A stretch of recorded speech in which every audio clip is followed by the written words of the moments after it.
Everyone, welcome to Vedantu JEE English channel. So today we are going to be discussing the nuclei, which is going to be a very important one, easy to understand, easy to score also. So if you people can hear me and if you people can see me, please say clear. Please type in clear in the chat. We'll kick start with this. Please type clear. Please type in clear. If I get the confirmation, then I'll go ahead. Please say clear.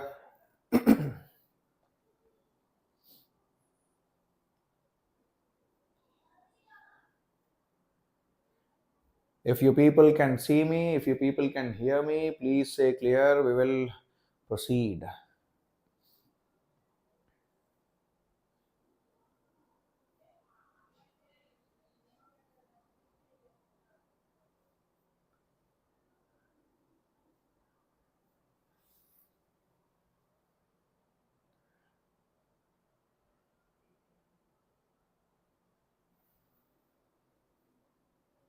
If you people can see me, if you people can hear me, please say clear one last time, or I'll check on my phone.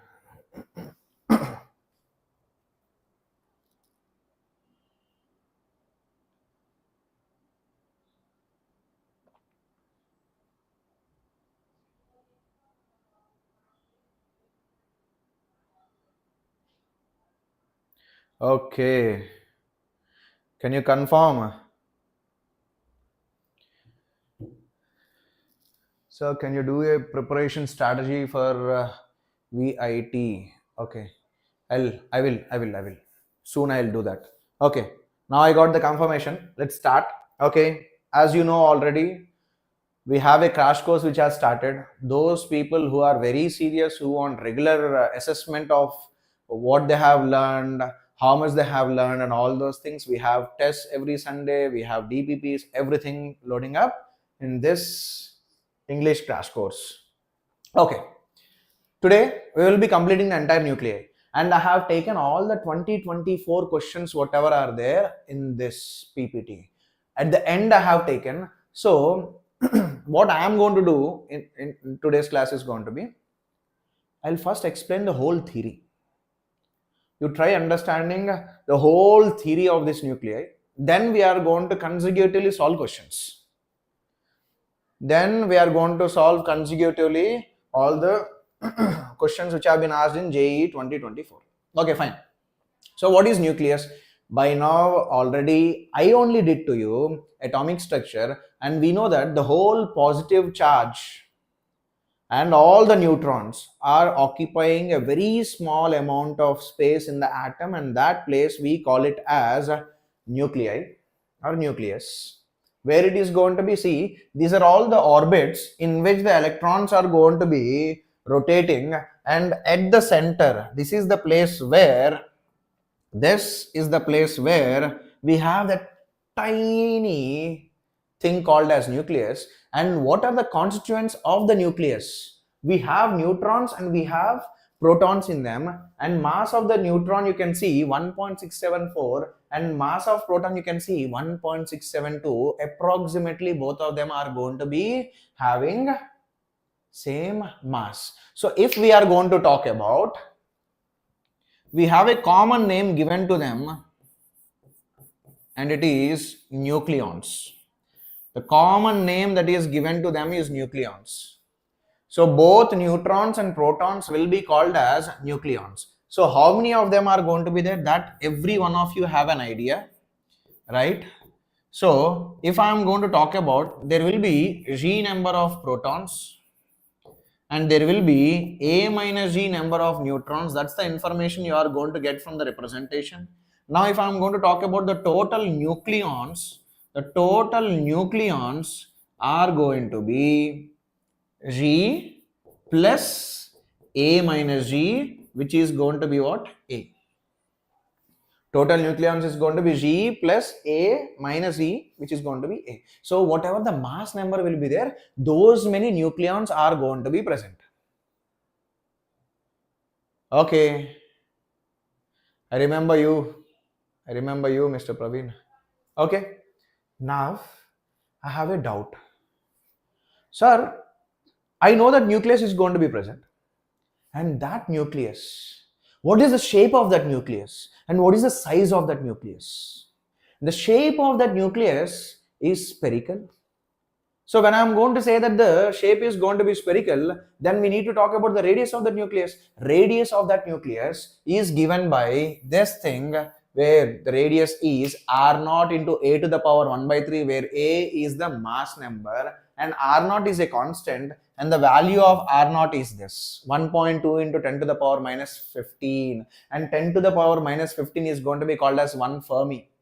Whenever you come across the word Fermi, Fermi means 10 to the power minus 15. Keep that in mind. Okay, fine. Now look. There is one small information which I would like to give you. I want to talk about the density. Okay. So if I am going to talk about density of the nucleus, it is going to be mass of the nucleus divided by volume of the nucleus. Now, when I am going to say mass of the nucleus and mass of the atom will be approximately same, man. Why? See, when you talk about atom, nucleus plus electrons, and when you talk about nucleus, only the nucleus mass has to be taken into consideration, but the electron's mass is very, very small, na? So, the mass of the nucleus can be roughly said to be AMU, atomic mass unit, which is going to be 1/12 of C612 atom. Okay, fine. Now, if you talk about the volume is what? 4 by 3 pi r cube. And we already have the radius, right? Which is what? 4 by 3 pi. What is the radius? r0 into a to the power 1 by 3 cube. Now, you can see here, a to the power 1 by 3 cube is going to give us a and a are going to get cancelled out. Then rho is going to be 3 by 4 pi r0 cube.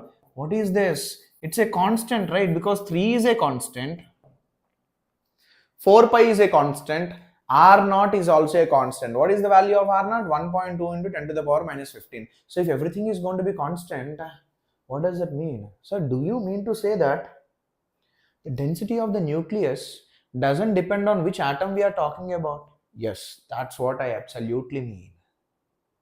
You take hydrogen, you take helium, you take sodium, all of them will be having same density. The ratio of densities for any atom is going to be 1 because they are all same.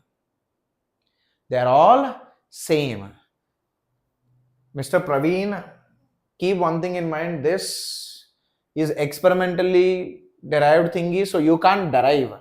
You know things, there will be things in physics where you can't derive them. It's an experimental observed quantities. So everything can't be derived in physics. Just keep that in mind. Okay. Hi, Jashwant. Okay, fine. Now let's continue. What does it mean? As I said, density of hydrogen, density of helium, density of sodium, you pick anything, man, all of them will have same density. So as density is same, you know one thing, mass is going to be what? Density into volume. As density is going to be constant for all the atoms, so if mass increases, volume increases. As mass increases, volume, as mass increases, volume also increases. Just keep that in mind. That's it. Density will not change. That means if you have smaller mass, smaller volume. If you have bigger mass, bigger volume. If you have even bigger mass, even bigger volume. This is something which you people should know. Next. Please answer this. This is JEE Mains 2023 one. JEE Mains 2023 one. Okay. Given below are two statements. One is labeled as assertion A, other is labeled as reason R. The nuclear density of nucleides can be arranged. They have written like this. They have said densities in, you can see in descending order. We have densities in descending order, which is a wrong thing. It's wrong. Densities are going to be same. So statement A is false. So which option you are going to mark? You are going to mark option B. You are going to mark option B. Okay. Now look. Mass and energy relation. Einstein has said that even mass is a form of energy. So how much energy the mass is going to have? Okay. The famous E is equal to mc square. The famous E is equal to mc square. Famous E is equal to mc square. So if you want to know how much energy is associated with the mass, it is mc square. Okay. Now I am interested in checking how much energy is associated with 1 AMU mass, 1 atomic mass unit. The amount of energy, like if 1 AMU mass is taken, is equivalent to how much energy is associated with 1 AMU mass. Just put that. So the energy which we want to calculate is 1 AMU into speed of light 3 into 10 to the power 8 square. We get, as we have put everything in terms of SI units, we get it in terms of joules, right? You know the mass of 1 AMU, which is going to be 1 by 12 times the mass of C612 carbon atom. Now roughly it is 1.66 into 10 to the power minus 27.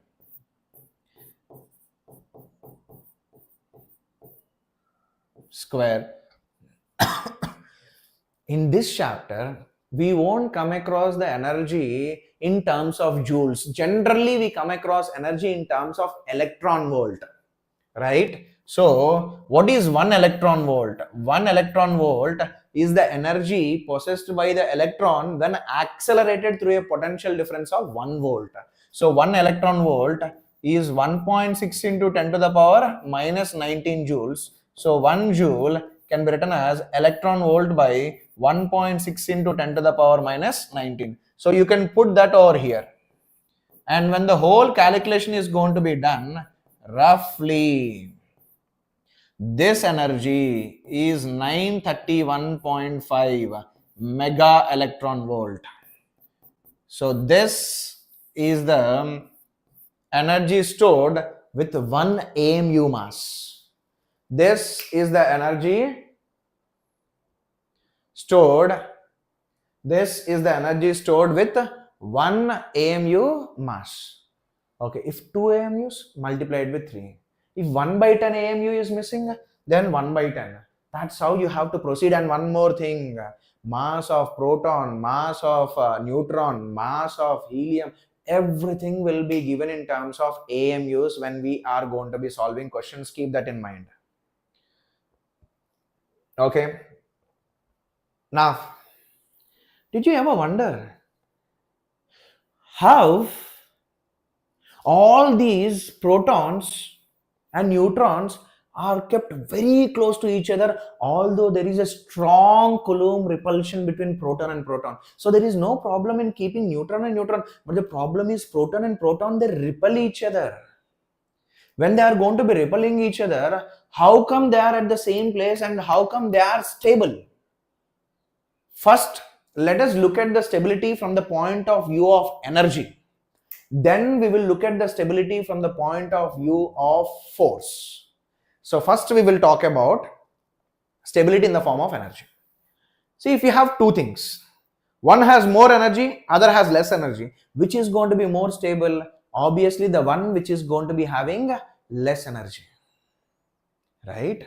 So look, whatever the nucleus we have, to split it into individual constituents, to split the nucleus into individual constituents, we have to give some energy, indicating this plus some energy is this. That means this is having more energy than this one. So nucleus is more stable than the individual constituents. So the amount of energy, what is binding energy? What is binding energy? It is the amount of energy that should be supplied to split the nucleus, to split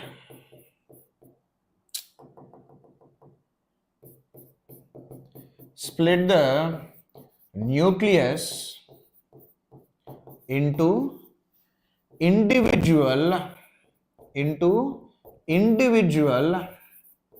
constituents.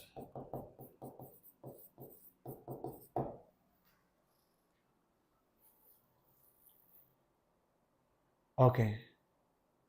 Let's conserve the energy. Energy conservation, momentum conservation are valid everywhere in 11th and 12th. Keep that in mind. Okay. Now look. We have nucleus. So small m is mass of the nucleus. Nu is mass of the nucleus. So right now I am talking about an atom whose mass number is a atomic number is 8. So if I want to free the nucleus, or if I want to split the nucleus into individual constituents, let us look back. It has some energy stored in the form of mass. So let me write that. Mass of the nucleus into C square is the energy this particular nucleus is having, and some binding energy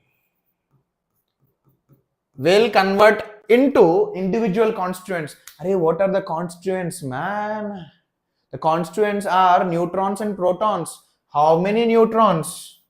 A minus G times the mass of neutrons plus how many protons? G protons, G into MP. This whole thing square.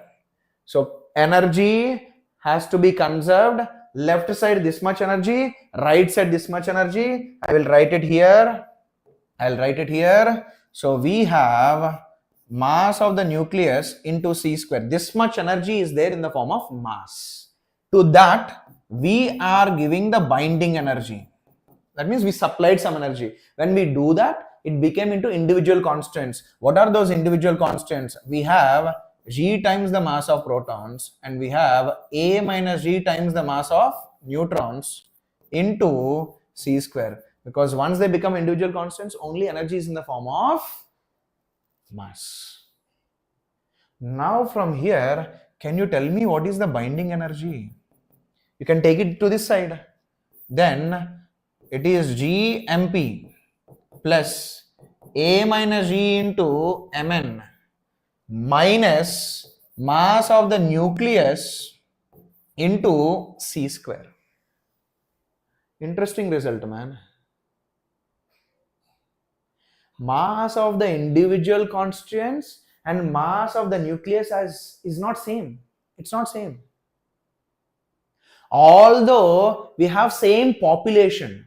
What is meant by population, sir? For example, we have 20 protons, 20 neutrons. Those 20 protons, 20 neutrons, when they exist individually, whatever the mass they are going to have, those 20 protons and 20 neutrons, when put into the nucleus, whatever the mass they are going to have, it is not same.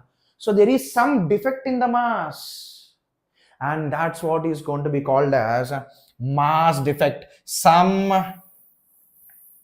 mass is missing. So that's why we call it as delta M, and we call this as mass defect. So if you talk about the binding energy, it is the mass defect into C square. Man, now I'll make you realize few more things. Conservation of energy is valid everywhere. Keep that in mind. Now, let me just talk about the reverse of it. If we give energy, nucleus becomes into individual constituents. From individual constituents, let us take these are the individual constituents. So let us take these are the individual constituents. When all of these are going to be made to form the nucleus, if that nucleus has to be stable, the energy of it has to be less. So when this is happening, some energy is given out.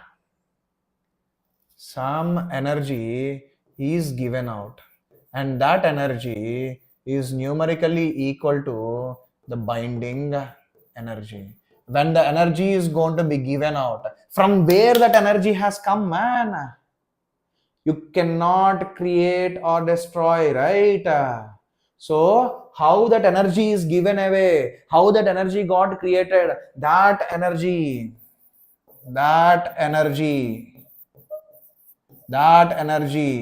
given away is created from mass. So what do I mean? Some of the mass, when these are going to be forming into nucleus, some of the mass from all the individual constants, some small amounts of masses, all those small masses are taken out from the individual constants. That mass got converted to energy, and that's the energy which it is giving away. As this has given away energy, pakka this will be having less energy when compared to this one. That's why this is going to be more stable. So this is how you are going to look at the stability of the nucleus from the point of view of the energy. Okay, so I have given you both ways of looking at it. Now I just want to talk about stability of the nucleus. Like, is the stability going to depend on the total binding energy of the nucleus, or is it going to depend on binding energy per nucleon? To make you understand that, I'll take an example. So right now I am concentrating on stability of nucleus.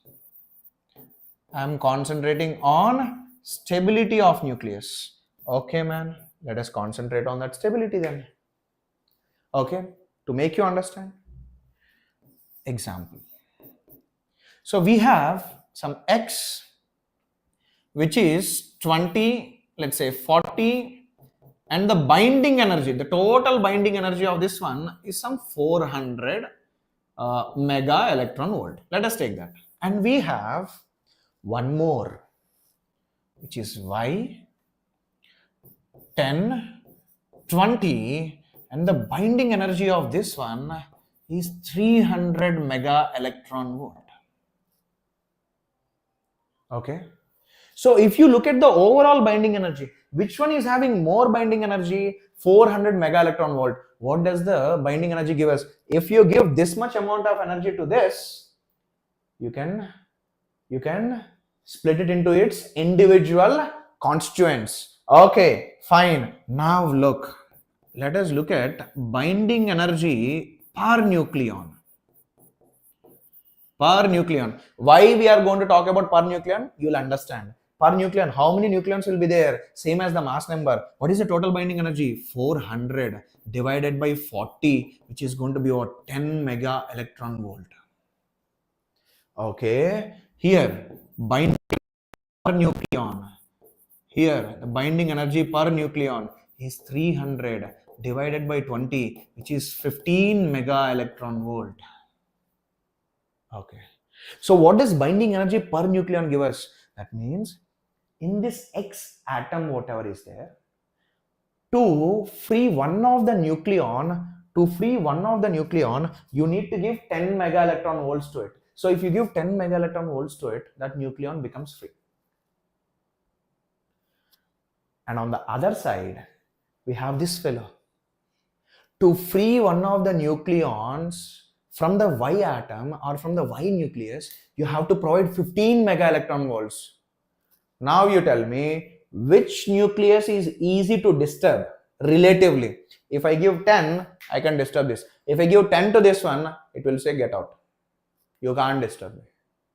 If I give 12, pakka one nucleon is going to be free. If I give 12, this say get out.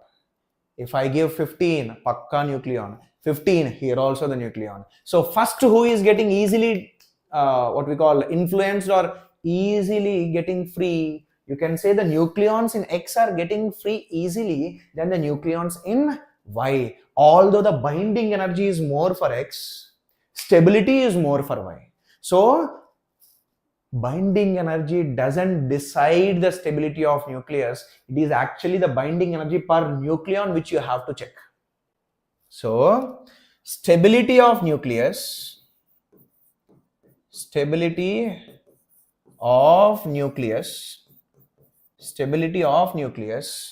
is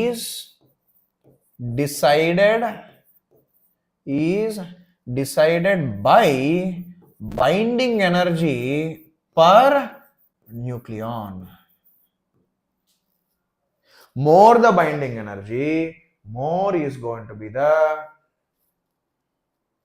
binding energy per nucleon, more is the stability. What is the meaning of stability, man? Whether you can easily disturb it or not. If you can't easily disturb it, then it is more stable. It loves to be in that state.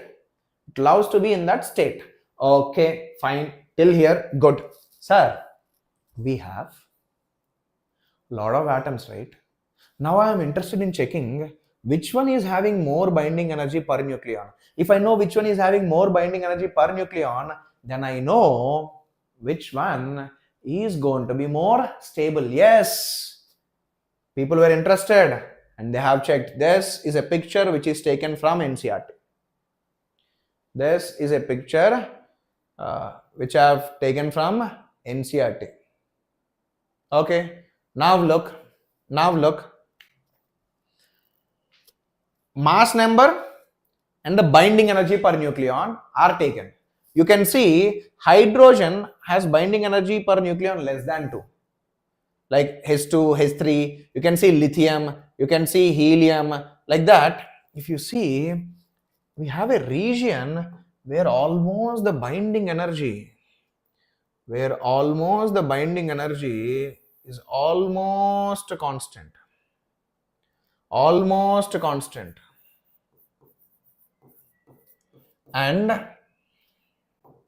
And for your kind information,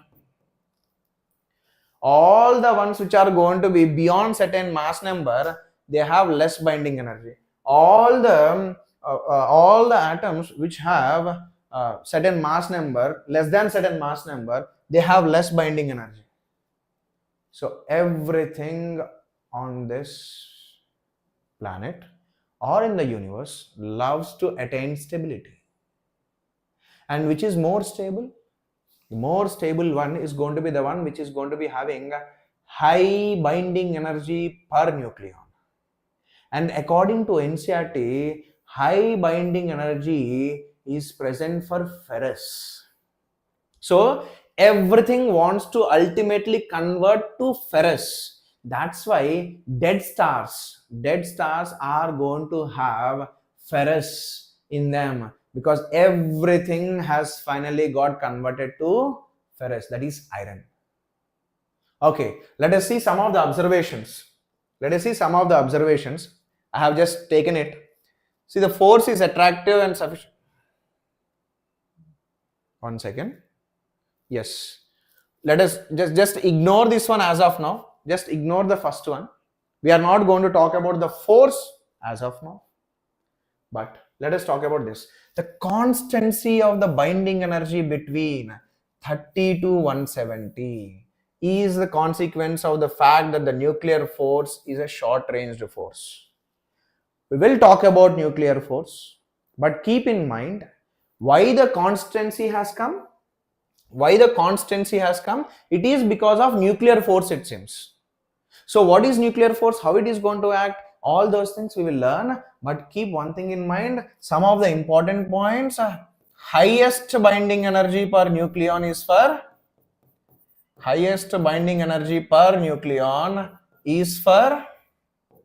ferrous, and all those which have mass number between 30 to 170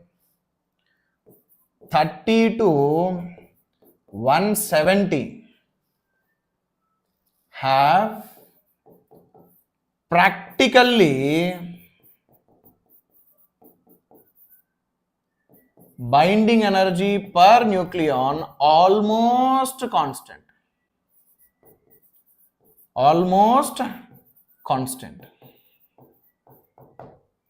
And if you are going to talk about ferrous, as far as I remember, it is close to some 8.75 mega electron volt.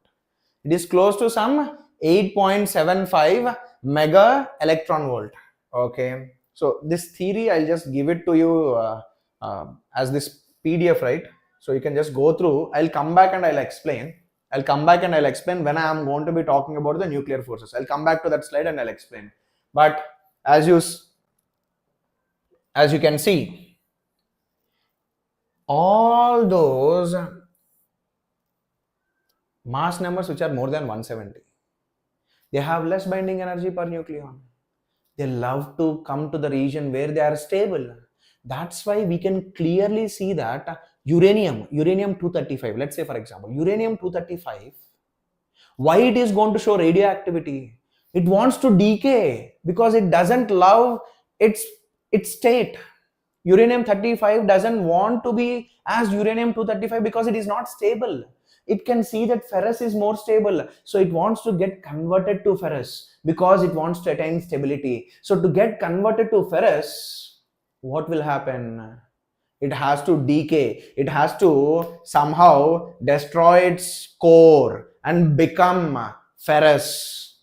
So a bigger size nucleon, look, for example, A240 has lower binding energy per nucleon compared to that of the nucleus of 120. So thus, if A240 breaks into 120, two 120s, then it is more stable. So that is only going to be called as nuclear fission. Look, all the atoms which have mass number more than 170 and try to undergo split. That is, bigger size nucleus will try to break into smaller size nucleus to attain stability, and this is only going to be called as fission, nuclear fission. Now, if you remember, all those which have less mass number, they also have less binding energy per nucleon or not. So all those small things, all the atoms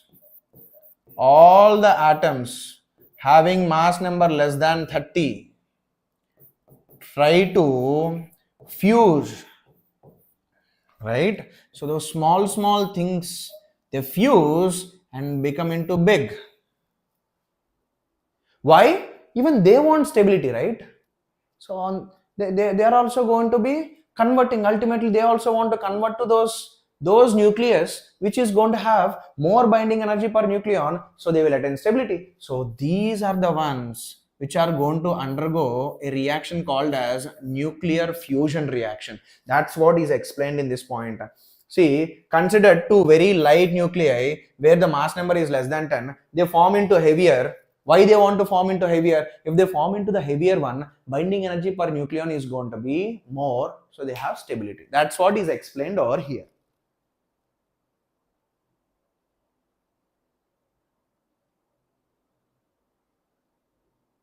Okay. Now, we have seen the stability in the form of energy, right? Now let us see the stability of the nucleus in the form of force, like from the point of view of force. You are bringing many protons very closely, and still they coexist inside the nucleus, and the nucleus size is very small. So there is a strong Coulomb repulsion between proton and proton. How come they are able to store, like how come they are able to stay like that at very close distance, although they have strong repulsion? Because when the distance between the nucleons, when the distance when the distance between the nucleons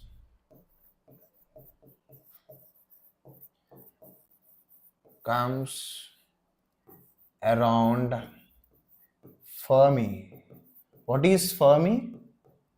10 to the power minus 15 meters. When the distance between the nucleons is going to be around 10 to the power minus 15 meters, all of a sudden we get a new force called as nuclear force.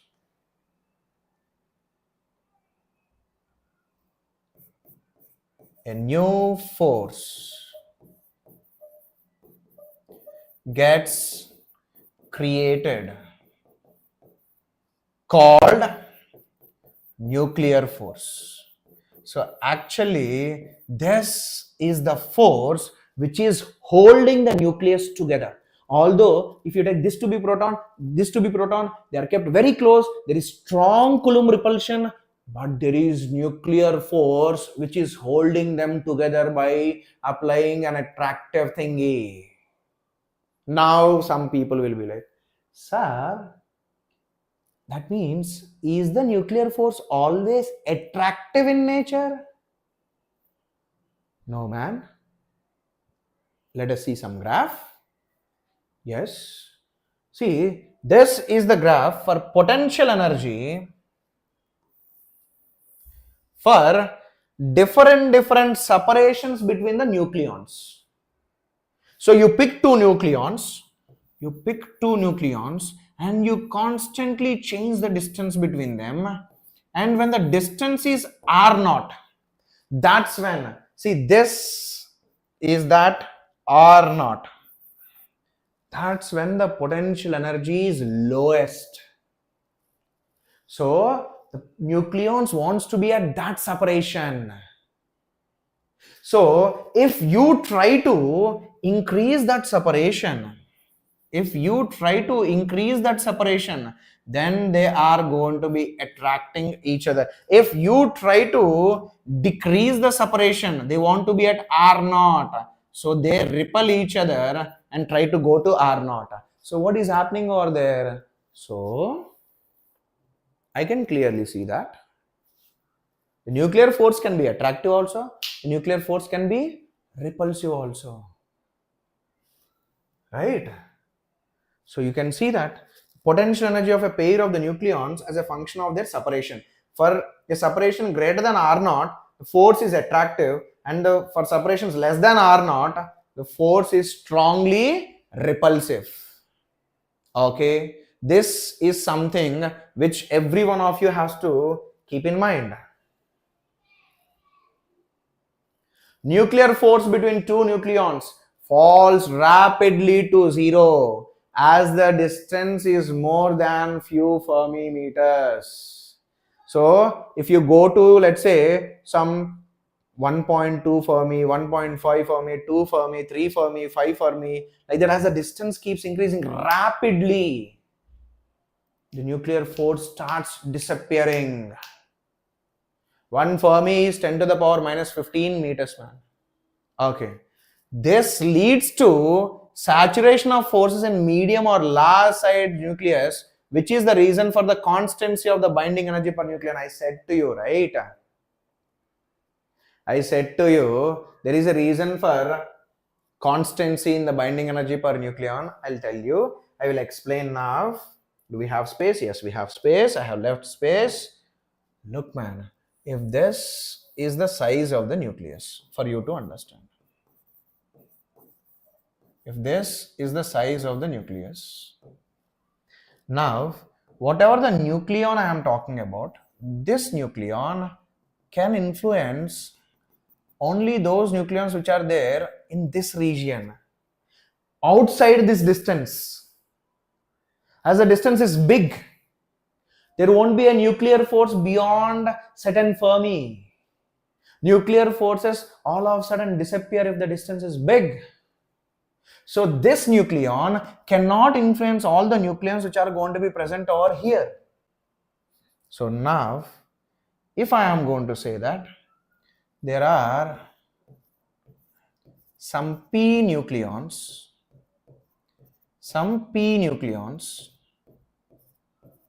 so this yellow one, whatever is there, or this orange nucleon can interact with only these p nucleons.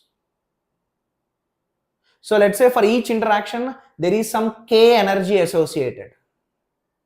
Then that nucleon can have how much total energy? K times p nucleons or not? That's what is written. Look. Rough plot of the potential energy between this has been given. The potential energy is minimum at a distance r0 of about 0.8 Fermi. This means that the force is attractive for distances larger than 0.8 Fermi and repulsive if they are separated by a distance less than 0.8 Fermi.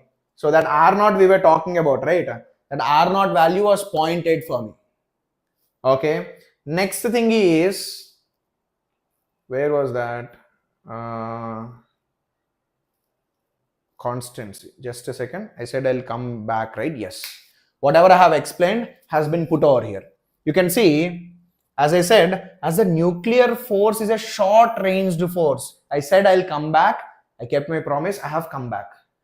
As it is a short-ranged force, it can influence the nucleons only to a certain distance. So, if the nucleus is big, nucleon can't influence every other nucleon because the other nucleons are far.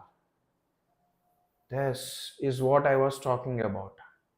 So this nucleon can influence only these many nucleons, not every nucleon.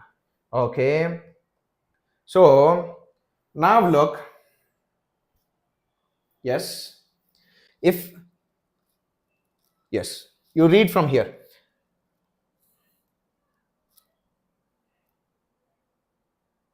If any other nucleon is at a distance more than the range of the nuclear force from that particular nucleon, it will have no influence on the binding energy.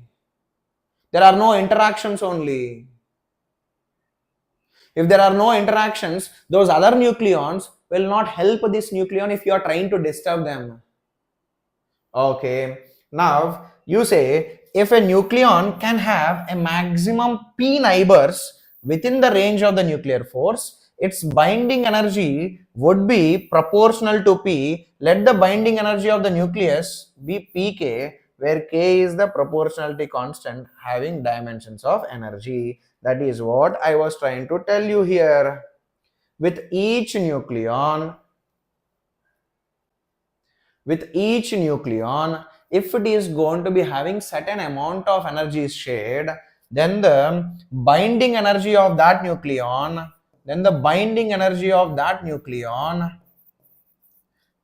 if we have these green dots, let's take it to be some p in number. That means these p nucleons will be affected by this single orange nucleon, or this orange nucleon will influence those p nucleons. So the binding energy of the nucleon will definitely be depending on the number of interactions it is having. How many interactions it is having? It is having p interactions. So now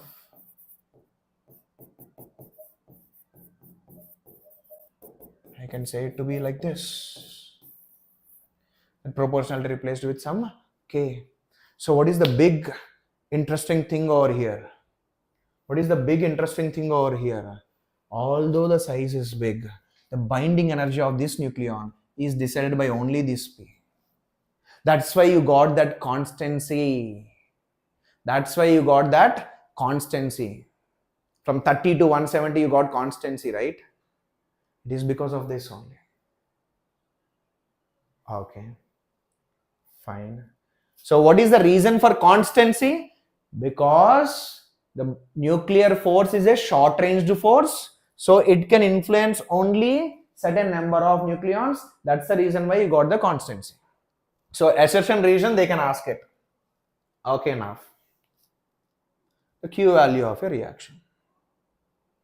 Let us talk about the Q value of a reaction. What will be called as a Q value of a reaction? So yes, we have let's say some A and B getting converted to C and D. So this A, let us say, has kinetic energy K1, has kinetic energy K2, and once C and D got formed, C is having kinetic energy K3, D is having kinetic energy K4. Man, there is one common misconception which I want to clear. In a reaction, if energy is released, don't think that literally some energy will come out. That energy will be in the form of kinetic energy of the particles. For example, kinetic energy is here 10, here it is 20. So from where that 10 kinetic energy has come extra, some of the mass energy will get converted to kinetic energy. Never ever forget the conservation of energy. So if someone is going to say, I have an exothermic reaction. What is exothermic reaction? Energy will be released. And how that energy released will be there? That energy released, whatever is there, will be in the form of kinetic energy of the daughter nuclei. Will be in the form of kinetic energy of daughter nuclei. Keep that in mind. Now look, then what is the Q value of a reaction? So they are going to generally write plus Q. Plus Q indicates the energy that got released, and that energy which got released will be in the form of what? Kinetic energies of the daughter nuclei, right?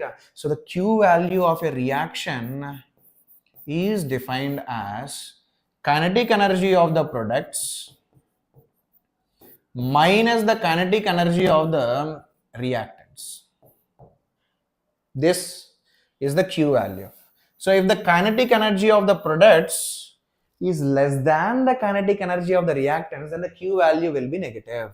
That means energy is not released. In fact, energy is taken.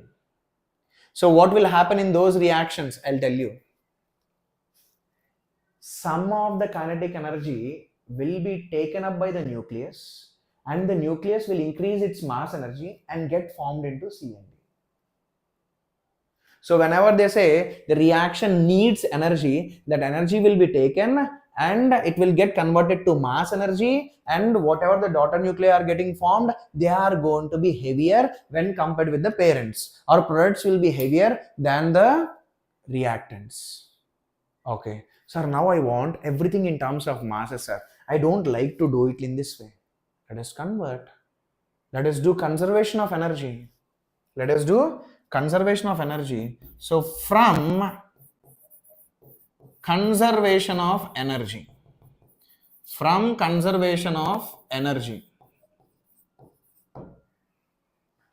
man, keep one thing in mind. I am going to use the letter capital M for mass of atom. For mass of atom, throughout the lecture, capital M will be used for mass of the atom, small m will be used for mass of the nucleus. This is the notation which I am going to take throughout the class. Throughout the class, this is what I am going to take. Okay. Now, mass of A. We have atom. So mass capital M A into C square, and it has K1 kinetic energy. Plus there is mass of B into C square plus K2. That's the total energy associated. Is going to be equal to what? I got mass energy plus kinetic energy. So I got the total energy of the left side. So right side also I'll get the total energy, and they have to be equal. Conservation of energy. So mass of C into C square. Man, mass of C means this C is the daughter, and here this C is speed of light, plus mass of d into c square, and they also have k3 and they also have k4. Now from here, k3 plus k4 minus k1 plus k2 is going to be equal to what? Come on. You take this k1, k2 to this side, then you will get k3 plus k4 minus k1 plus k2, and you have to take this side. So ultimately what you are going to get, mass of A plus mass of B minus mass of C minus mass of D into C square is what you get. So this is what the Q value, and this is what mass of the reactants minus mass of the products into C square. So this will be used very frequently when we are going to be doing calculations. This form will be used very frequently, keep that in mind. Okay, fine, good.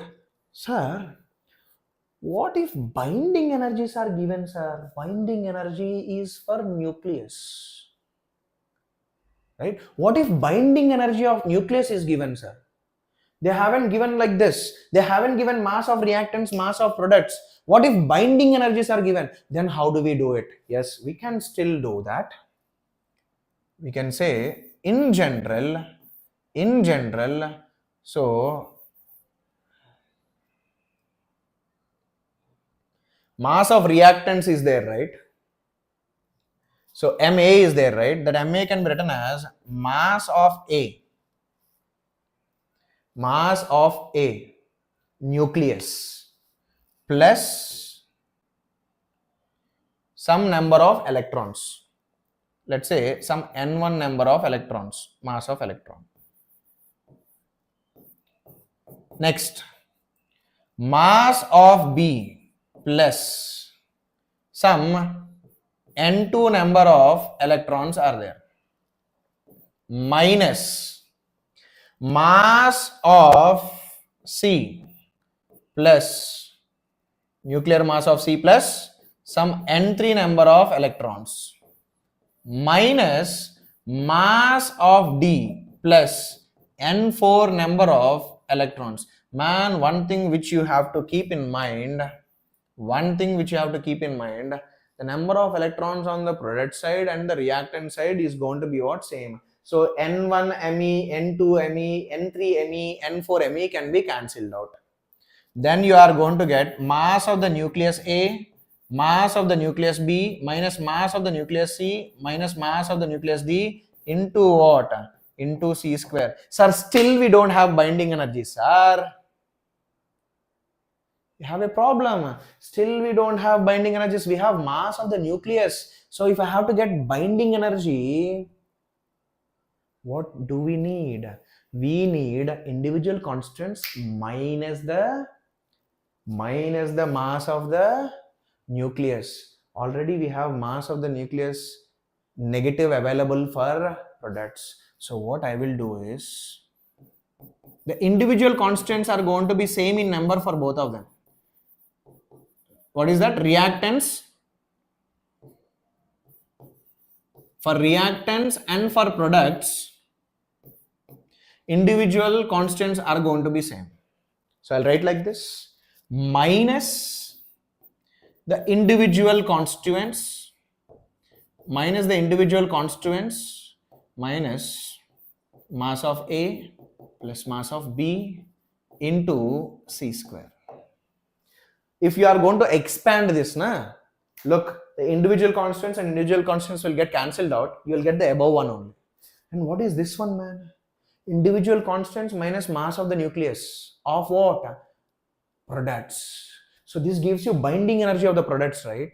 So we can also say that the Q value of a reaction is going to be binding energy of products minus the binding energy of reactants. That's it. This is bit rare. This is very, very, very, very frequent. So when mass of the reactants and mass of the products is not same, pakka there will be some energy loss or energy gain. So if there is energy loss, that loss is going to be converted to mass form. If there is energy released, some mass gets converted to kinetic energy, and later that kinetic energy will get converted to heat. For example, I have a fast moving neutron. If it is going to collide with my hand, some of the kinetic energy is going to be transferred to my hand, and that is going to ultimately convert to what? Heat. And that's what happens in nuclear fission reactors. So you have uranium is going to decay. During the decay process, energy will be released. What is that energy released? That energy released will be in the form of kinetic energy of the daughter. So that kinetic energy, when they make collisions, generates heat. So people often have a misconception that when I say energy released, they think that everything is going to be in the form of heat or something. No. In the beginning, they will be in the form of kinetic energy. Finally, they get converted to heat. Keep that in mind. Okay, Siri, I'll do that. Mechanical properties of fluids also I'll take, man. I'll take. Fine. So, if the Q value is going to be positive, then you can say the reaction to be exothermic. Energy will be released. That means products will have more kinetic energy than the reactants. If the Q value is going to be negative, then we say it is going to be endothermic. For this reaction to take place, you need to supply energy. Then whatever the energy is supplied in the form of kinetic energy, some of it will be taken and get converted to mass. As a result, products will have more mass than the reactants. Okay, fine. Next, let us talk about nuclear fission and fusion reaction. Which one is going to give us more energy? Which one is going to give us more energy? Will fission reaction give more energy, or will fusion reaction give more energy? There is a misconception with this also. Fission reaction generally gives more energy, but more energy per nucleon will be present for fusion. I'll show you clearly. I have written behind my back. There is something written behind my back. Once again, I am repeating. If you talk about a single reaction, in fission reaction, that is bigger thing getting converted to smaller, you will get more energy per reaction in fission. But if you check per nucleon or per unit mass, then the energy in fusion is 7 to 8 times more when compared with fission. What I mean to say is, you take 2 kg of uranium and you take 2 kg of hydrogen. So hydrogen is going to undergo fusion reaction and 2 kg uranium will undergo fission reaction. So where there will be more amount of energy liberated means fusion will liberate 7 to 8 times more energy than the fission. Okay, now look. So I have taken up few things. You can see we have uranium bombarded with neutrons getting split, and we have 200 mega electron volts of energy getting released. Now again, don't get confused. This 200 mega electron volts of energy will be in the form of kinetic energy of neutrons and these daughter. Don't think that energy got liberated just like that in the form of heat. No. Later, ultimately, they'll convert it to heat. Okay, next. Let us look at this. This is what? Fusion reaction. 4 hydrogen. They got converted to helium. And if you look at just 26, man. Just 26. If you look at fusion, 26. If you look at fission, 200. So people get deceived. Man, in fission, we have more. No. Look at the quantity that you have taken. Na? You have taken 235. For 235, you got 200. You have taken 4. Because 4 times 1, right? You have taken 4 AMU mass. You have taken 4 AMU mass and you got 26. You have taken 235 and you got 200. So if you look at energy released per fission is definitely going to be way bigger when compared with energy released per fusion. You can see 200 is way bigger than 26. But if you look at energy released per nucleon, in fission, if you look at, it is 200 by 235, which is approximately 0.85. And the same energy released per nucleon in fusion, we got 26. How many nucleons? We have 4 of them involved. So 26 by 4, actually it should be 26 by 4, which will be roughly 6. So how many times you have to multiply this to get 6? Roughly 7 times. So per nucleon energy released is way greater in fusion than fission. So if you take 2 kg of hydrogen, if you take 2 kg of uranium, pakka 2 kg of hydrogen will give you more energy. Keep that in mind.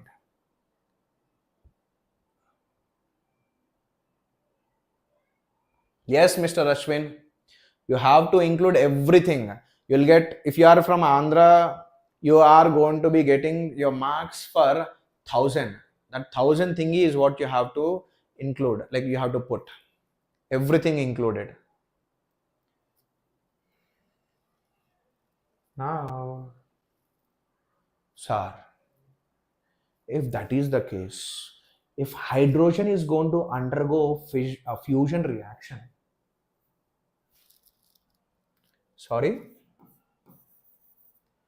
for fusion, not for fission. We have a lot of hydrogen in the atmosphere. And can you see nuclear fusion reaction taking place around you? No. If it is happening, we won't be able to survive, man. Huge amount of like energy is going to be released and those particles strike me. As a result, I am going to be dead in no time. But is that happening in our atmosphere? No, it's not happening. Although we have a lot of hydrogen in and around us, I can't see hydrogen getting converted to helium and getting that energy released. Reason is, fusion reactions need some special conditions. Fusion reactions take place. Fusion reactions takes place under some special conditions. The first condition it needs is high temperature. That's why if you look at on the surface of sun, we have the nuclear fusion reactions taking place. The sun is going to be at high temperature and we need high pressure, or you can say high density. So these two conditions should be available, only then fusion reaction is going to take place. Otherwise, no. So most of the reactors, whatever we have, nuclear reactors, whatever we have, inside them the core or the fuel for those reactors is going to be uranium. And nowadays, I think as far as I remember, some of the countries are successful in creating or in what we call making nuclear fusion reactors also. Nuclear fusion reactors are more dangerous to handle when compared with nuclear fission reactors, because for fusion reaction to take place, I have to maintain very high temperatures and high pressures, and even the energy released in the fusion reaction is also big. So somehow I need to able to control that fusion reactor, and controlling it is very difficult when compared with fission, although more energy is released in fusion. That's why if you date back to the olden days, we have easily developed nuclear fission reactors. Nowadays we have developed nuclear fusion reactors With this, we are done with the whole theory that is needed for JEE Mains 2025.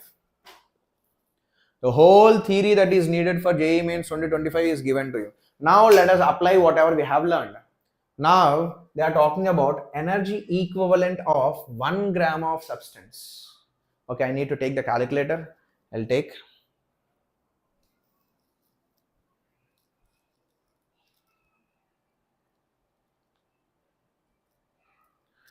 I have to take the calculator.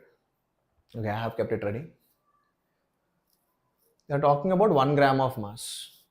Einstein has given, mass is a form of energy.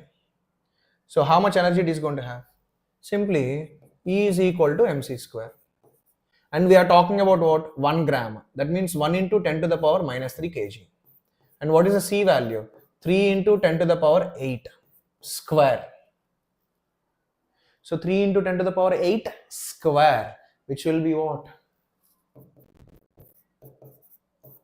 9 into 10 to the power 16. We get this in terms of joules.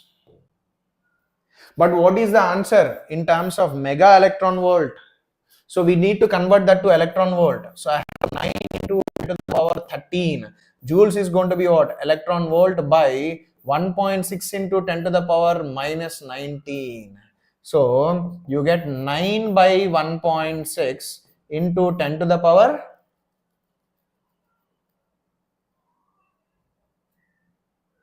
30 something, right? 10 to the power 31 electron volt. So I can write 9 by 1.6 into 10 to the power mega electron volts, right? Mega means 10 to the power 6, 25 mega electron volt. So 9 by 1.6. 9 divided by 1.6 is 5.6. So I get 5.6. I get 5.6 into 10 to the power 25 mega electron volt. None of the options are matching. They have given 10 to the power 26. Did we do any calculation mistake? Yep. 32.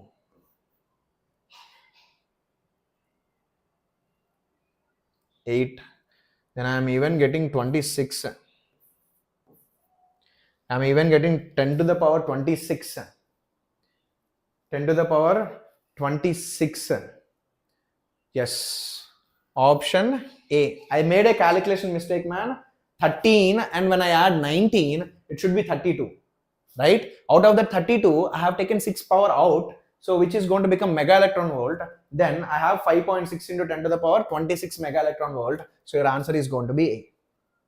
All these are 2024 questions. Now look at the simplicity of these questions. Binding energy, they can't go even deeper. That's the maximum they can go. If m0 is mass of isotope, okay.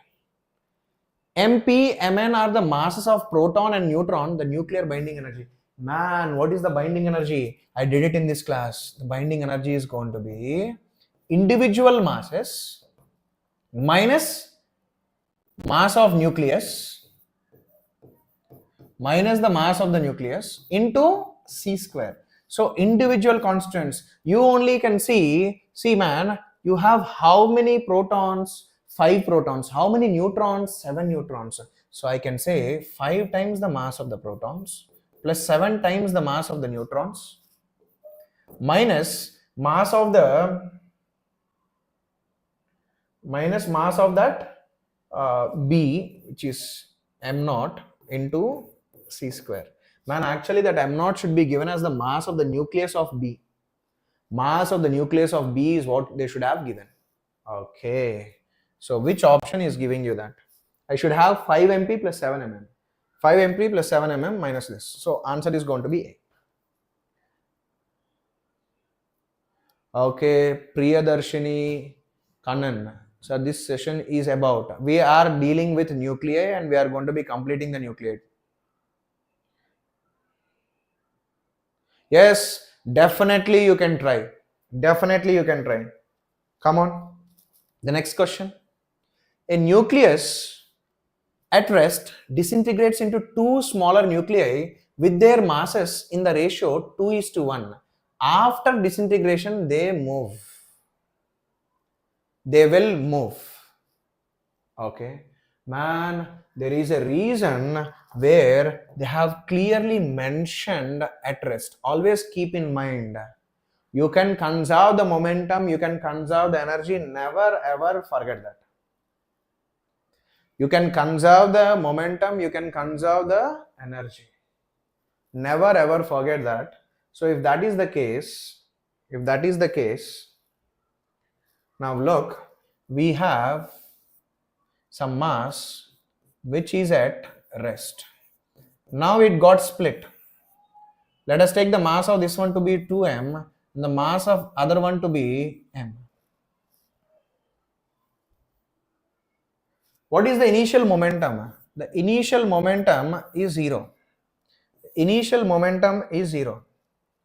Right? Initial momentum is 0.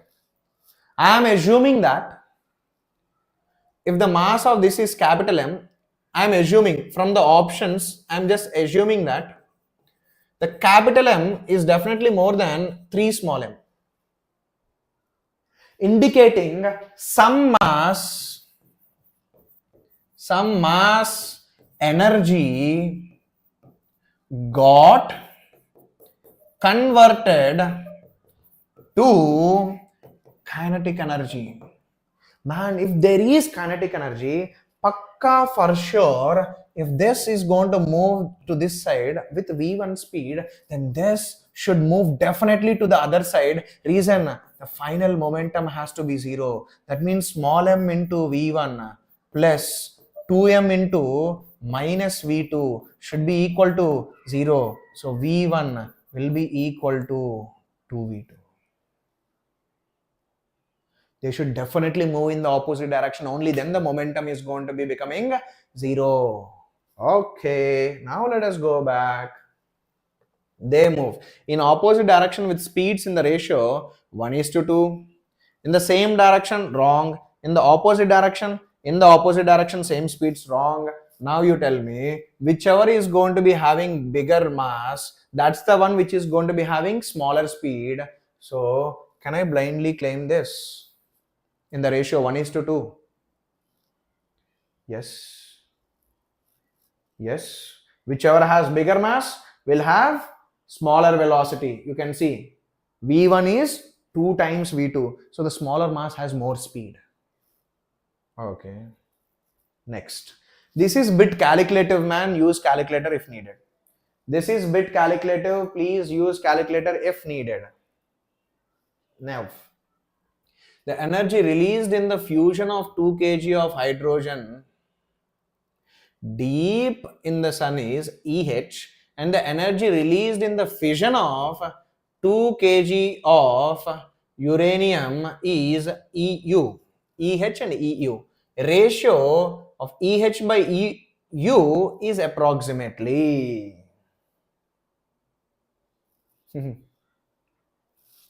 This is what I was exactly talking about. If you look at per fission and per fusion reaction, per fission you'll have more energy with the fission, 200. But that's not what we have to look at. We have to look at per nucleon. Right?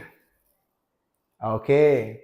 So this is a lengthy one. This will improve your conceptual understanding. Let us start with that. You can see 4 mass, 4 times the mass of hydrogen atom is going to be giving you 26.7.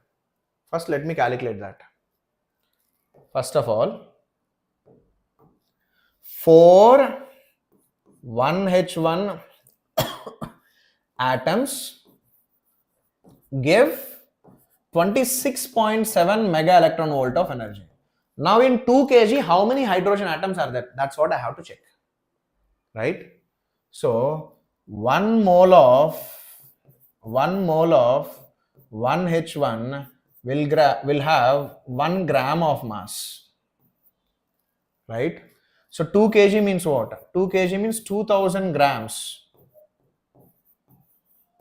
We'll be having automatically how many? 2000 moles. So now total 1H1 atoms are going to be how many? It is going to be 2000 moles, right? And each mole is going to have Avogadro number, these many, right? And you can see every 1H1 atom is going to give you 26.7 by 4 mega electron volts of energy. So total energy that is going to be given, the total energy that is going to be given from this is going to be what? We have these many hydrogen atoms, and each hydrogen atom will contribute for 26.7 by 4 mega electron volt. Okay. Next, let us talk about uranium. Uranium 235 is giving 200 mega electron volts. Each atom of it is giving. You can see the reaction. You can see the reaction. They said energy released in the fission reaction of uranium 235 is this much. They gave it. Okay. So 1 mole of uranium 235 will have how much mass? 235 grams. So 2000 grams will have how many? How many moles? The number of moles is going to be 2000 divided by 235. So number of uranium 235, number of uranium 235 atoms. If I am going to look at, I have these many moles multiplied with Avogadro number. So the energy released is going to be how much? Each one is giving 200 and these many are there. So 2000 into Na divided by 235 into 200. Now they are talking about the ratio, man. Which ratio? Energy of hydrogen to uranium. Energy of hydrogen is this. Energy of hydrogen is this. Energy of hydrogen to energy of uranium is 2000 into Na into 26.7 by 4 divided by energy of uranium 2000 Na into 200 by 235. 2000 Na gets cancelled out. So what do you get? Calculator. Hi Raja Saravanan, sorry. 26.7 into 235.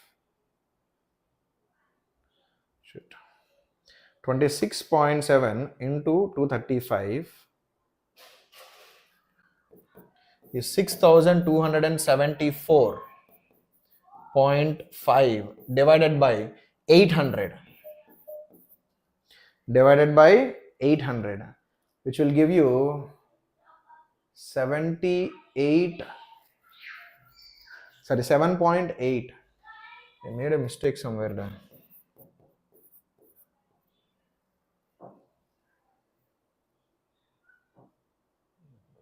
Moles. Did I make any mistake? I'm pro in making calculation mistakes, man.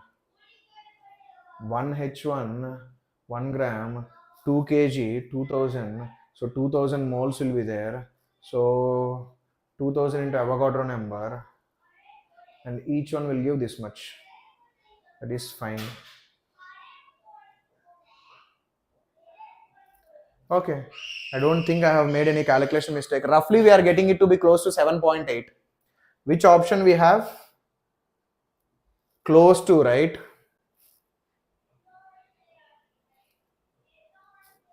Close to. Okay, I'll mark 7.62. I'm getting it to be exactly 7.8, but I'll mark 7.62. That's the closest answer. But the approach, whatever I have given, same approach you have to do. Just once again verify the calculations. That's all I can say. Same approach. Next, do this.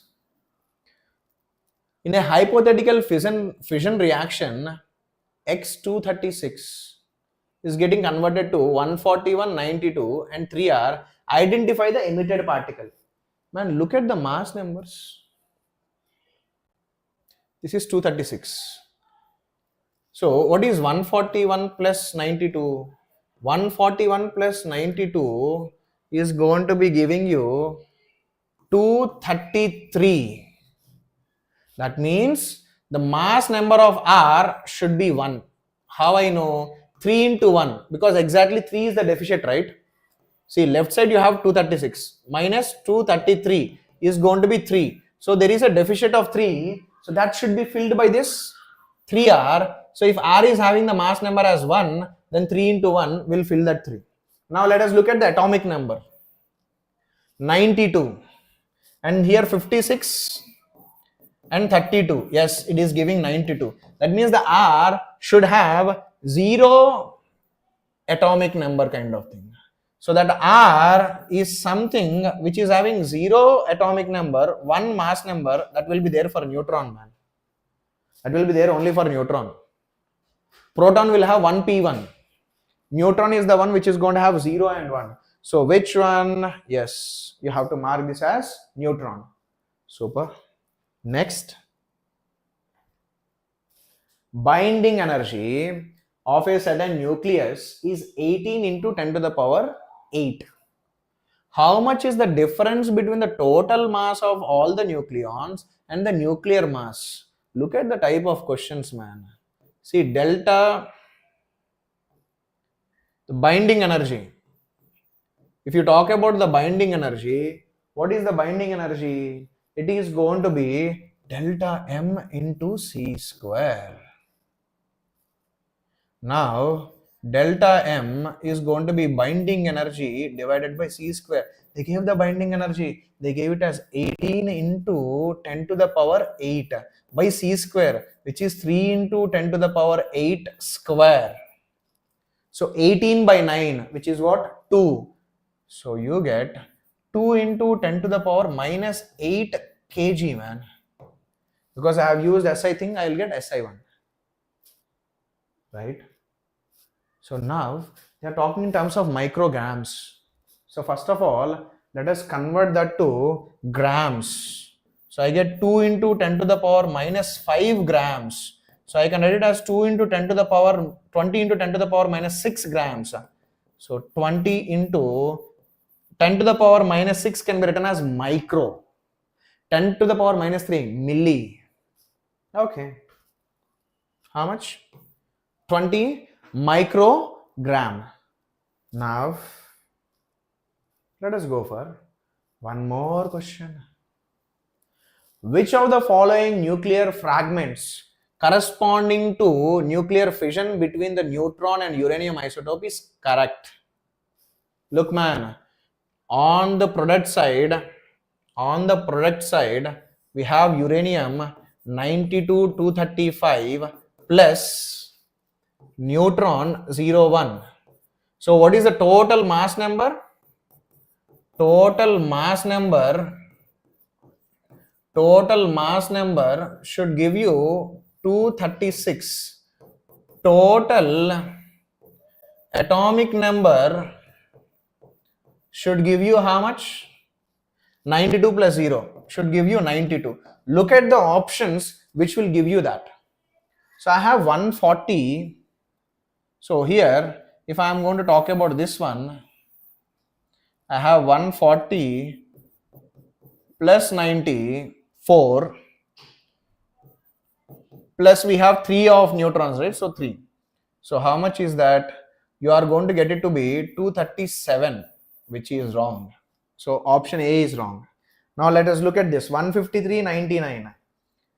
153.99. 150. Array, here itself it crossed, man. We don't need to even add. This is not equal to 236. So this is also wrong. We have 144.89. 144.89, and then we have 4 neutrons. So 4. This is giving you 236. This is giving you 236.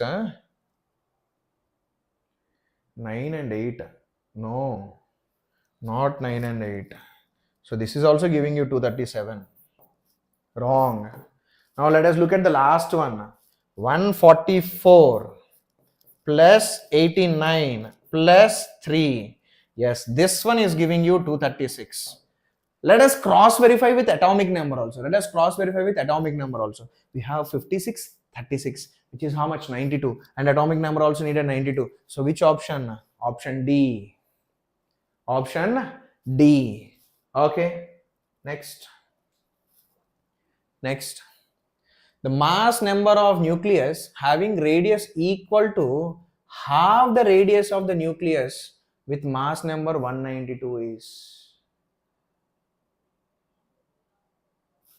You only think R is R naught into A to the power 1 by 3. So R1 by R2 is going to be simply A1 by A2 to the power 1 by 3. So I can say A1 by A2 is going to be R1 by R2 to the power 3. Okay, they gave the radius to be half.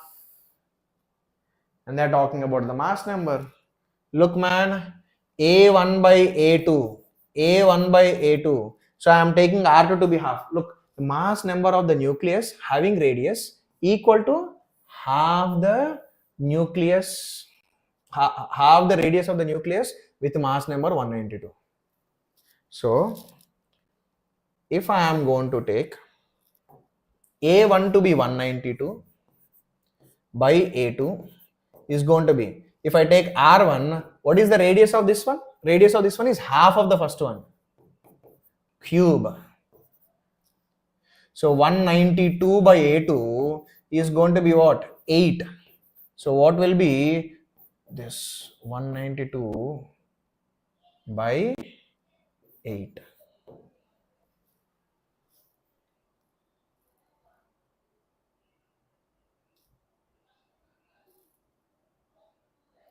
Cube, 2 cube.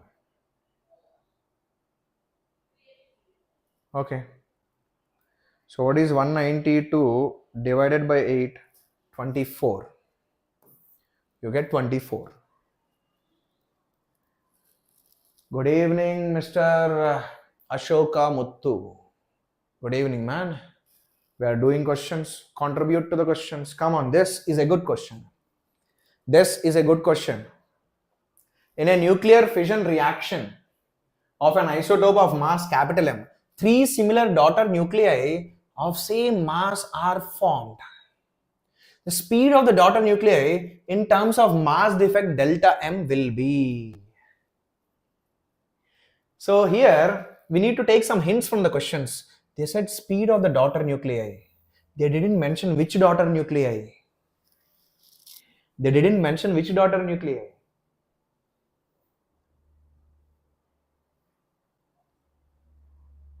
Right?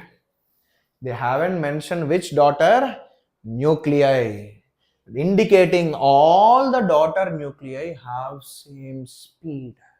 That's the hint you have to take from the question. And one more thing, whenever we are going to talk about kinetic energies and all those things, the mass defect, whatever will be there, right? It's very small, man. Okay. Look, so if I am going to take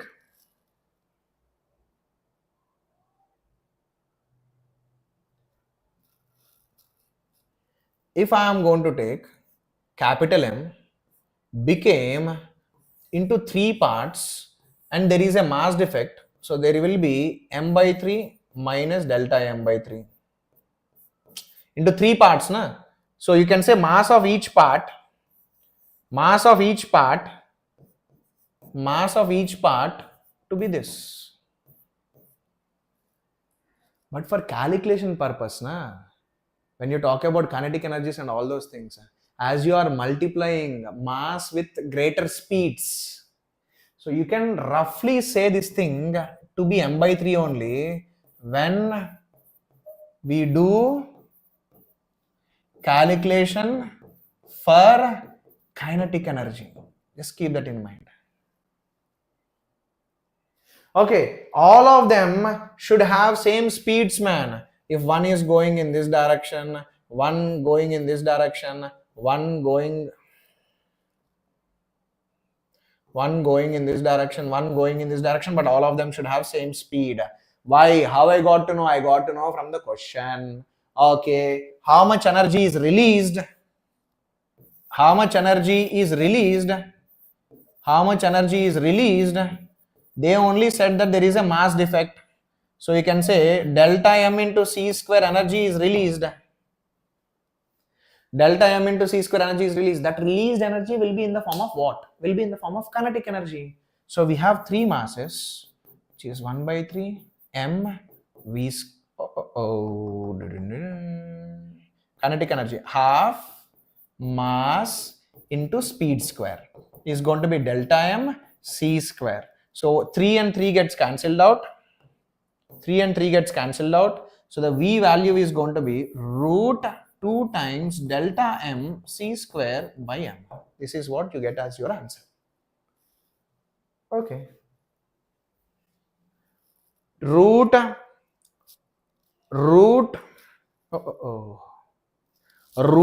2 times delta m c square by capital M.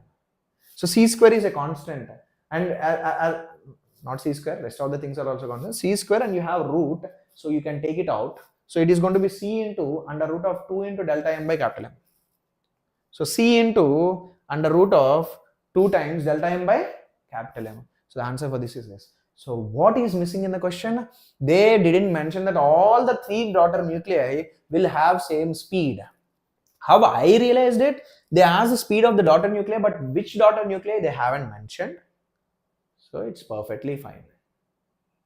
You just take all of them to be having same speed. Okay. Now, Satyanarayana Patro, very good, man. See, MVSAT results, as far as I know, it will come between November 7th to 15th or something like that. Hey, Malata. Okay.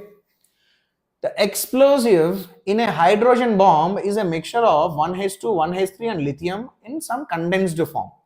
The chain reaction is given by, so you get this and then you get this. So both of them put together, if you are going to put together, overall it is going to be lithium 6, 3,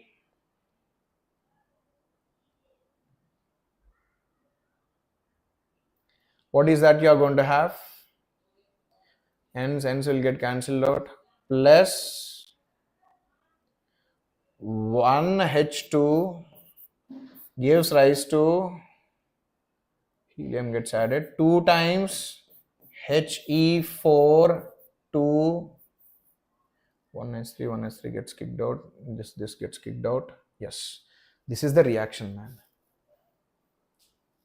That is the reason why, look everyone, during the explosion the energy released is approximately, they ask the energy released approximately, but one thing which you have to keep in mind is they have given only mass of lithium, mass of 1H2 and mass of helium. They haven't given the mass of others. They haven't given the mass of others, indicating somehow this neutron, this 1H3, all those things are going to get kicked out. So individual reaction wise, if you see, you will think that you need 1H3. You will think that you need mass of neutron. You think, yes, you think that you need the mass of those things, but they haven't given the mass of it. That's a clear indication that you have to put both of them together and write the ultimate equation. What is that ultimate equation? 3 lithium 6 plus 1H2 gives 2 He2 4. Now their masses have been given. Now if you want to talk about how much energy is released, they only said that energy is released. That means mass of the reactants will be less than the mass of the products. So I will write it.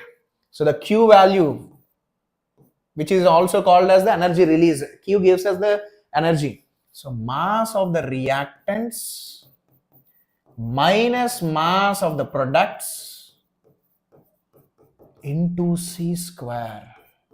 So if I am going to talk about mass of the reactants, who are the mass of the reactants, man? Lithium is a reactant, hydrogen 1s2 is a reactant. Let me use calculator. So I have lithium given, they have given lithium 6.01690 plus 2.01471. So you get mass of the reactants to be 8.03161 AMU.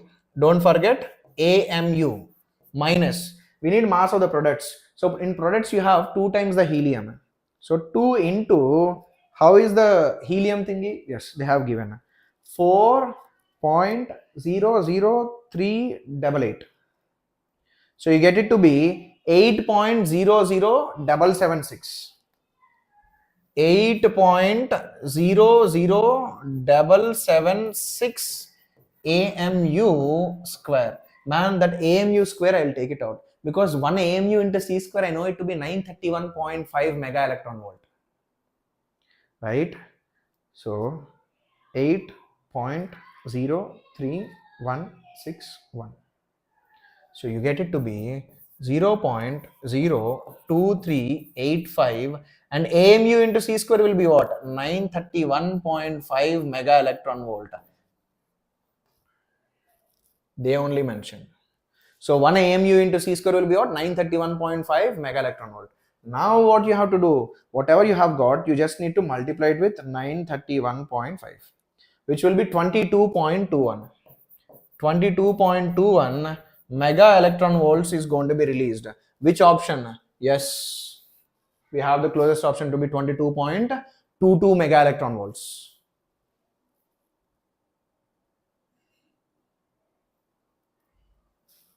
Okay, next, come on, this question. The atomic mass of C612 is given as 12 AMU.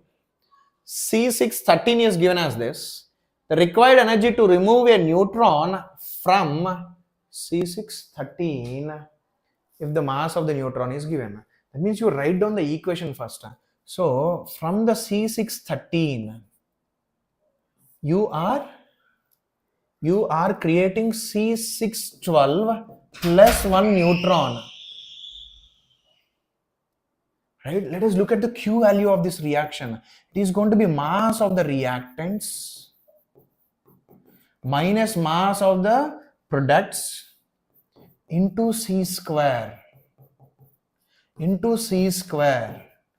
Right? So what is the mass of the reactant? 13.003354. 13.003354 minus products. It's carbon as well as neutron which we have to add. So which is 12 plus 1.0088, sorry, shit man, 12 plus 1.008665, which will give you 13.008665 into C square. Anyway, AMU is there, man. All of them are in AMUs. So AMU, I'll take it out. AMU into C square, I'll take it out. You can clearly see reactants have less mass, products have more mass. So how mass gets created? Obviously, you need to feed energy to it. How you feed energy to it? You give kinetic energy to it, or you are going to bombard it. But there is no bombarding particle. So somehow you need to give energy to it. That energy gets converted to mass energy when this gets created.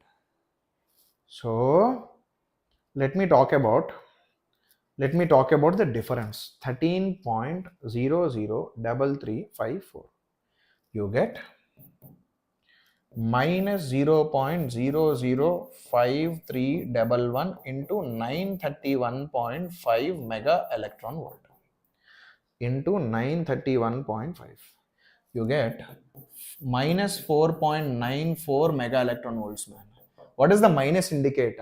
Energy is needed for this to happen. So how much energy you need to feed to C to become this? You need to feed 4.94 mega electron volt. You need to feed 4.94 mega electron volt. Only then this converts to this and this. Okay. Satyanarayana Patro is asking a question. Sir, if we start now, can we still crack JEE? For sure. For sure, all you need is an organized way. All you need is an organized way of doing stuff.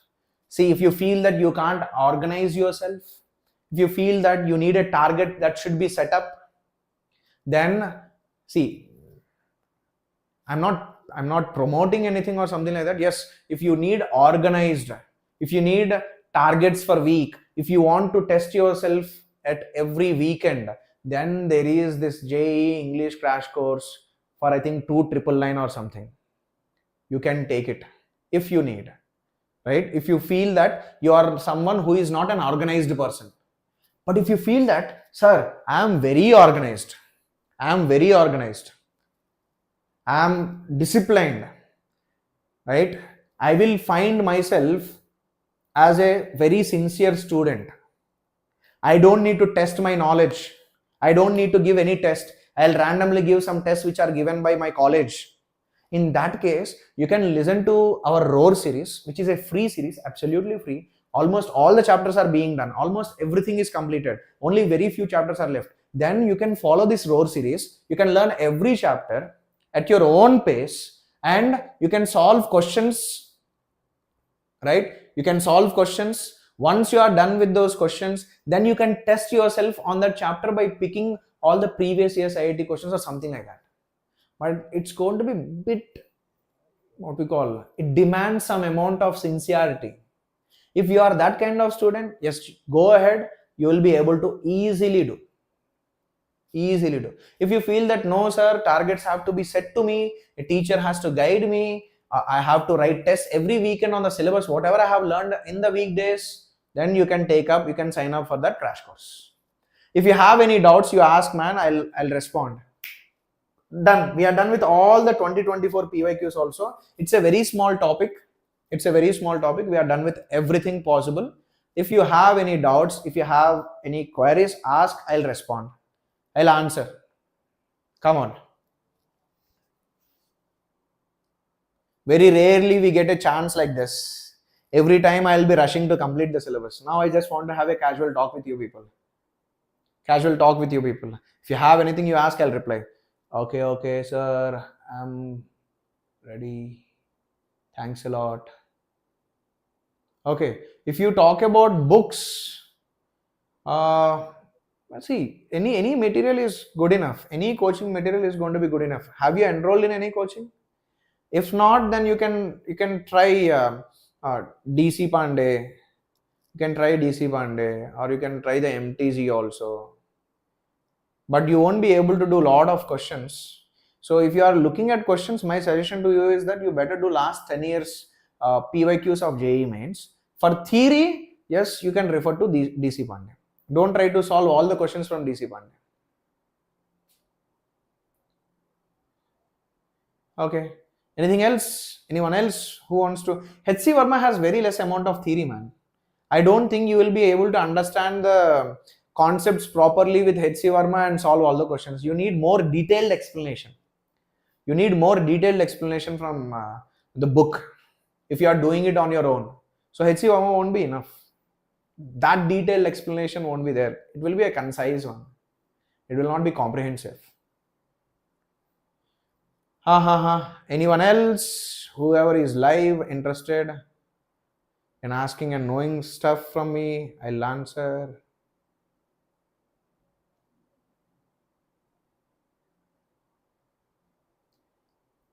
Arey, DC Pandey, Arihant, both are same only. DC Pandey is Arihant Publications as far as I remember. For JEE Advanced, man, you have to definitely do all the PYQs of JEE Advanced, then it is sufficient. Yes. Yes, it is sufficient. Yes, it is sufficient.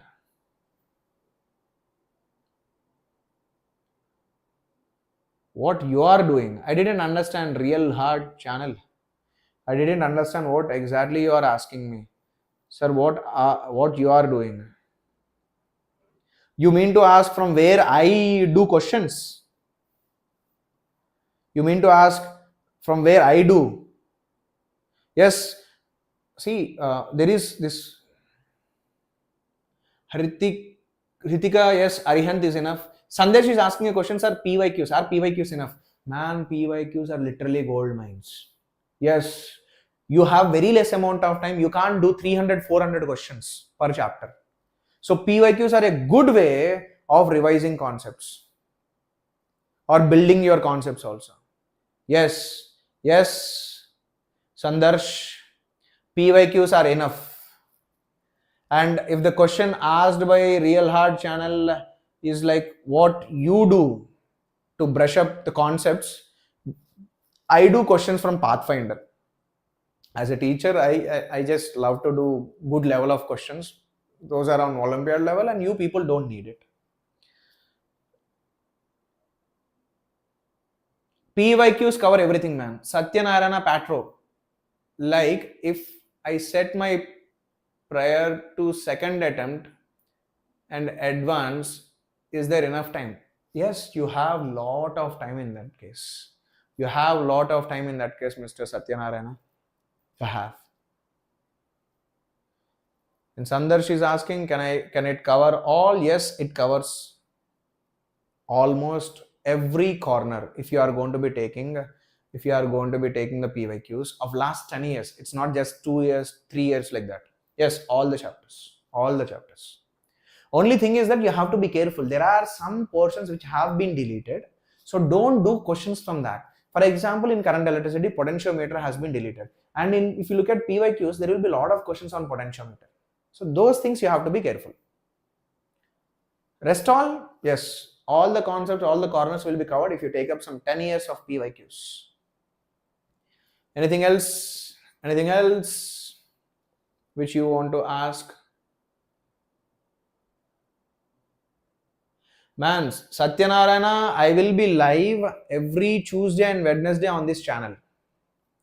Which state you belong to, Mr. Satyanarayana?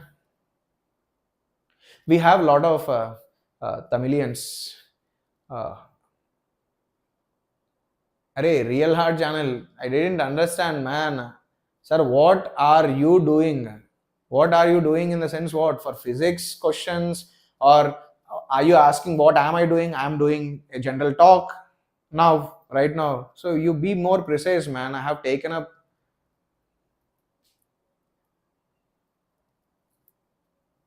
If you are asking me generally what questions I do as a teacher, I generally revise the concepts with the help of Pathfinder. That is not needed. Mr. Satyanarayana, if you are going to be from Andhra Pradesh, then in Vedantu Telugu JEE, there is one channel called Vedantu Telugu JEE. I will be going live every day in that. Like Monday to Friday, I'll be going live in that. You can meet me over there also. You can meet me over there also if you want to learn something or ask me something. Sir, when will you take semiconductors? Sumesh Srinivasan, semiconductors, I think next week. Next week, one class I'll take semiconductors. One class, but generally next week I have to cover 11th. One week I'll take 11th, 1 week I'll take 12th.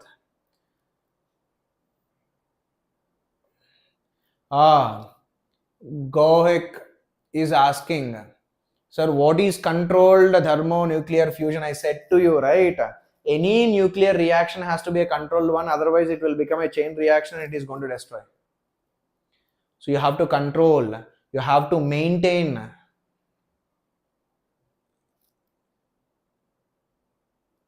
Oh, Sumesh Srinivasan, you are god of modern physics.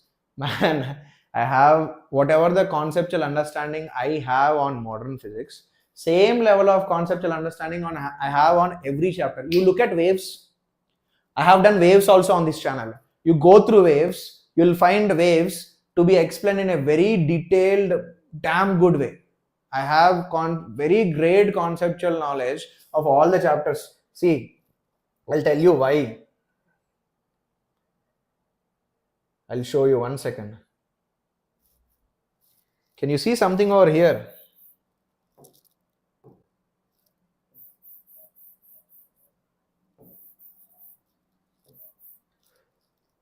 That's the level of clarity I have. But yes, I have a problem. I do a lot of calculation mistakes.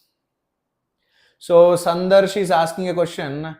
Sir, good score for physics. Man, as the number of questions have gone down, as there is no choice and numericals have negative, I feel that if you get around 70 marks this time, your percentile will be definitely beyond 99. Your percentile will be beyond 99. Okay, Sumesh Srinivasan, so don't you feel that waves has been done in a good way? Huh? One more time, the binding energy per nucleon as a mass number. I didn't get you, man. I didn't get you. See, just keep one thing in mind. Binding energy will not decide the stability of the nucleus. It is binding energy per nucleon which is going to decide the stability of nucleus. Okay. Sir, please teach wave optics. Will be done, man. Will be done. Whatever the rest of the chapters are there will be covered. By me and Shreyas sir, we both are going to take care of the rest of the chapters, whatever are there. So you don't need to worry. As waves is done, yes, if you look in a sequence, wave optics has to be done, because once waves is completed, you will understand wave optics better. Sir, how you studied? Man, I am not someone who is going to be studying on my own. I need someone pushing me all the time, right? So my teachers used to put targets to me and I used to achieve the targets. That's it. I have done it from Narayana. And you know how those people are going to be behind your back. There will be jails, there will be everyone who is going to be behind you. Do. Okay, fine. I think I have answered enough amount of questions. Bye. Keep working hard. All the best.